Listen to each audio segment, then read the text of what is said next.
பாரஞ்சித் டைரக்ஷனில் சியான் விக்ரம் நடிச்சு கடந்த ஆகஸ்ட் 15ஆம் தேதி ரிலீஸ் ஆன படம் தான் தங்கலான். பார்வதி, மாளவிகா மோகனன், பசுபதி அப்படின்னு ரொம்ப பேர் இந்த படத்துல நடிச்சிருந்தாங்க.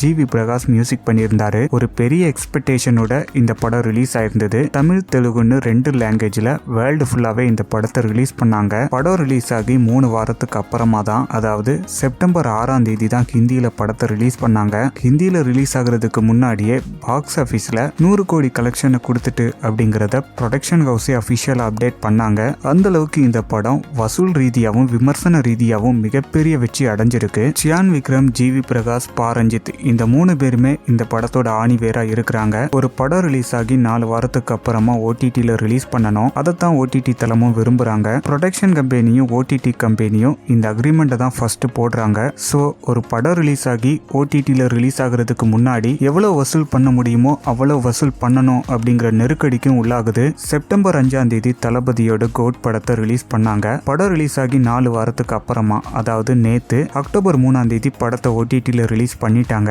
ஆனா தங்கலான் படம் ஆகஸ்ட் 15ஆம் தேதி ரிலீஸ் ஆயிருந்தது. தங்கலான் படம் ரிலீஸ் ஆகி இன்னையோட 50 நாள் ஆகுது. இன்னும் ஓடிடில ரிலீஸ் பண்ணல. ஃபேன்ஸ் எல்லாருமே இந்த படத்துக்காண்டி தான் வெயிட் பண்ணிக்கிட்டு இருக்காங்க. இந்த டைம்ல நியூஸ் மீடியால இந்த படத்தை பத்தி என்ன அப்டேட் கொடுத்திருக்காங்கன்னா, வெற்றிமாறன் ஒரு இன்டர்வியூ கொடுத்திருந்தாரு. ஓடிடி கம்பெனி பணம் கொடுத்து பல படங்களை வாங்குறாங்க. அதை நம்பி தான் பல பேர் படங்களும் எடுக்கிறாங்க. ஆனா இப்ப நிலைமையே மாறிட்டு ஓடிடி கம்பெனி இப்படிதான் சில படங்கள் எடுக்கணும் அப்படிங்கிற மாதிரி ரூல்ஸ் எல்லாம் கொண்டு வராங்க. குறிப்பா ஒரு மதத்தினருக்கு இது பிடிக்கும், இது பிடிக்காது அப்படிங்கிற விஷயங்கள்லாம் இருக்கக்கூடாதுன்னு ரூல்ஸ் எல்லாம் கொண்டு வராங்க. இதனால ஒரு இயக்குனரோட படைப்பு சுதந்திரம் அப்படிங்கிறது ரொம்பவே பாதிக்கப்படுது. வெற்றிமாறன் இதை சொல்லும் போது ரஞ்சித்தும் இதை ஒத்துக்கிட்டாரு. தங்கலான் படத்துல மாட்டுக்கறி சாப்பிடுற மாதிரி ஒரு சில காட்சிகள் இருக்கும். ப்ரீ கிளைமேக்ஸ்ல கூட எருமை அடிச்சு சாப்பிடுற மாதிரி ஒரு காட்சி இருக்கும். இந்துக்களோட உணர்வுகளை புண்படுத்துற மாதிரி இருக்கு அப்படிங்கறதுனால தான் படத்தை ஓடிடில ரிலீஸ் பண்ண மறுக்கிறாங்க அப்படின்னு சொல்லி நியூஸ் மீடியால அப்டேட் பண்ணிருக்காங்க.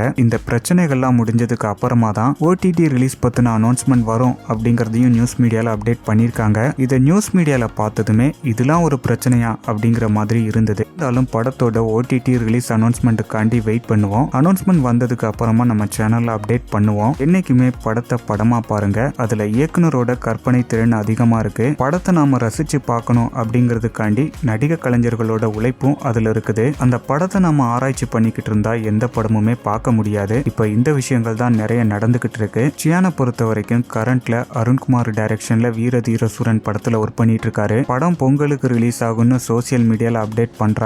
ஆனா அபிஷியலா இன்னும் கன்ஃபார்ம் ஆகல.